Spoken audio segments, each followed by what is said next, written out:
MLA ఆదిమూలంపై లైంగిక ఆరోపణలు చేసిన మహిళకు వైద్య పరీక్షలు పూర్తయ్యాయి.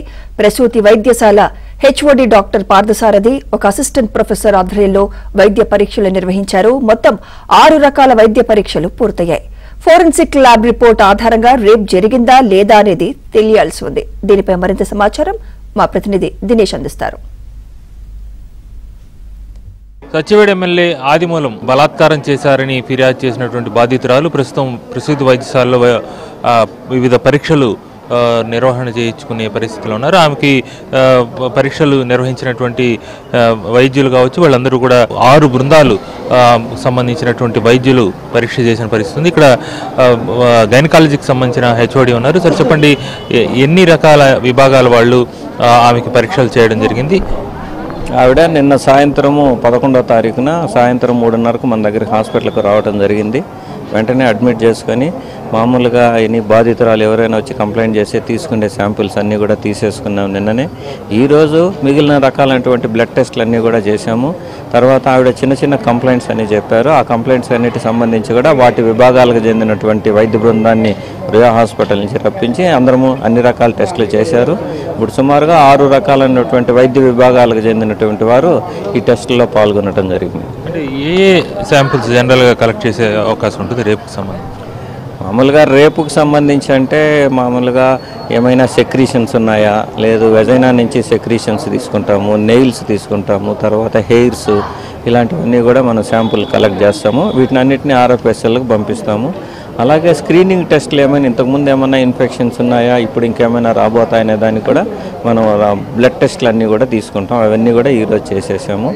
ఇంకా నెక్స్ట్ RFSLకి ఈ రిపోర్ట్స్ అన్నీ పంపిస్తాము. అవి వచ్చిన తర్వాత మనకు ఈ ఘటన జరిగిందా లేదా అనేది ఒక కన్క్లూషన్కి వస్తుంది. అప్పుడు రిపోర్ట్ రాగానే మనం వెంటనే పోలీసులకు ఈ రిపోర్ట్ను సబ్మిట్ చేయడం జరుగుతుంది. అంటే జనరల్గా ఇంతకుముందు కూడా అంటే పోయిన గురువారం కరెక్ట్గా వారం ముందు కంప్లైంట్ చేశారు. శుక్రవారం రోజు కేసు అదే mid night case east police station చేసి శుక్రవారం ఇక్కడికి ఆమెను తీసుకొచ్చిన పరిస్థితి ఉంది. అప్పుడు ఆమె సహకరించారా? ఇంతకుముందు కూడా ఇదే విధమైన వైద్య పరీక్షలకు ఆమె సహకరించారా? లాస్ట్ ఫ్రైడే మధ్యాహ్నము పోలీసులు ఈస్ట్ పోలీస్ స్టేషన్ వారు ఇక్కడికి ఆవిడని తీసుకురావడం జరిగింది. ఆవిడని 1 or 2 days అడ్మిషన్లో ఉండండమ్మా, టెస్టులన్నీ కంప్లీట్ చేస్తామని చెప్తే ఆవిడ ఆ రోజు నాకు వేరే పని ఉంది, నేను 2 days తర్వాత వస్తానని చెప్పేసి వెళ్ళిపోయారు. మళ్ళీ తిరిగి నిన్న వెన్స్డే అంటే 11వ తారీఖున వచ్చి జాయిన్ కావడం జరిగింది. అంటే జనరల్గా ఒక రేప్ జరిగినప్పుడు ఎన్ని రోజుల లోపల ఇలాంటివన్నీ చేస్తే సరైన ఫలితం ఉంటుంది? ఇప్పుడు ఆమె అభియోగించినట్టుగా చూస్తే జూలైలో 2 సార్లు, ఆగస్టు 10వ తేదీ చివరగా ఆమె చెప్పినటువంటిది. ఆగస్టు 10 నుంచి ఇప్పటికి సుమారు 4 రోజులు అయిపోయిన పరిస్థితుంది. ఈ నేపథ్యంలో ఏదన్నా మీ పరీక్షల వల్ల రిజల్ట్ కనబడుతుందా? రేప్ జరిగిందనే దానికి సంబంధించి సాక్ష్యాధారాలు ఏమైనా దొరికే అవకాశాలు ఉంటుందా?